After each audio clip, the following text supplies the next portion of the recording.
Morning po. Mag-start na po akong mag-review ng yung products po na pinadala ni ketomart.ph. Remember yung box of goodies po na nanggaling po sa USA, no? So I'll start with the dark chocolate. So ito po, dark chocolate almond. So yan, medyo maliit lang po yan na piraso. So kung magkakaroon mo ng blood sugar spike yan, I'm pretty sure mababa din lang po.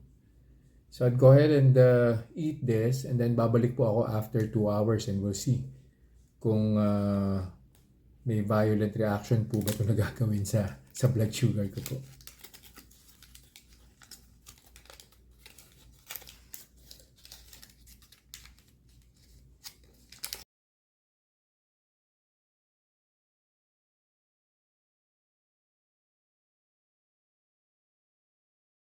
Conclusion na po tayo dun po sa kinain kong dark chocolate almond na nanggaling sa ketomart.ph.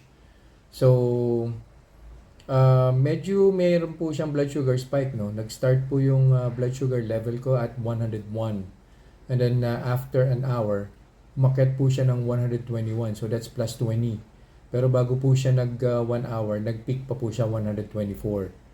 And then on the second hour, eventually bumaba rin naman po niya and na-reach po niya yung start po ng blood sugar level ko, which is 101.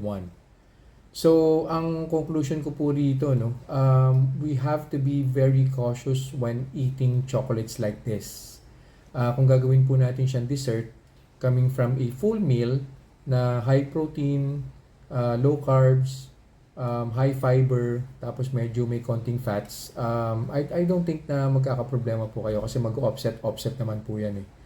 Wag lang po talaga sasabayan ng ibang pagkain na meron pong plus 10, plus 20 rin po na blood sugar spike kasi magpapile up po yan eh. So pag naipon po yan, hindi nyo po mapapansin, baka mamaya mag plus 60 or mag plus 70 na po yan sa blood sugar ninyo.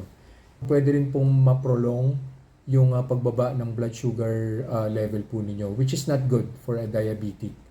Kasi the higher your blood sugar spike is, mas nakaka-damage po siya ng internal organ. And at the same time, pag prolong po yung effect ng blood sugar spike, tapos hindi po kayo naka-CGM, baka kumain po ulit kayo.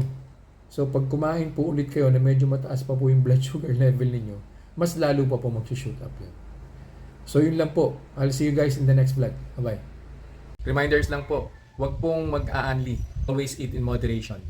Hindi po ako doktor, so whenever in doubt, konsulta po kayo sa doktor ninyo.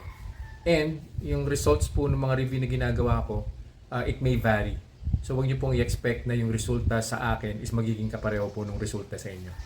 So yun lang po. Have a nice day.